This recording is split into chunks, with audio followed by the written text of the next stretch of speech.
Yeah.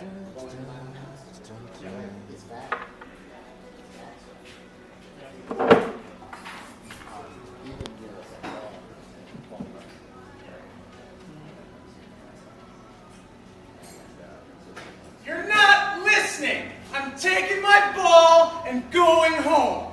Scott Mickle was infamous for ruining Sunday morning full tackle football. He was the only kid in our neighborhood with an NFL regulation pigskin. He was short, stocky, with greasy blonde hair and rosy cheeks. He looked like a grown toddler.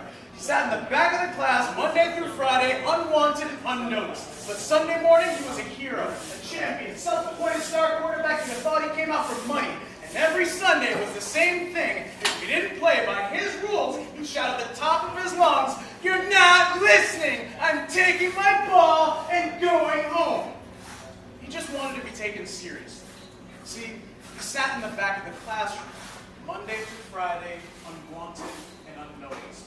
He was fat, ugly, unpopular, and reminded of it with every ring of the bell, every uninvited party, every snicker, every whisper, every empty lunch table, and every unanswered prayer, every fat joke and every botched Hail Mary or failed button hook. He is what we all are when our pride is exposed for the costume that it is. Scott, you are a poem. 20 years later, you are a poem. I listened to the sound of your mirror crackling, watched you claw for higher ground when the clouds opened up to flood your heart so you couldn't breathe, watched you drown in the bottom of a bottle during fourth period. Scott, we thought it was funny then. But I want to tell you now that I felt like that too.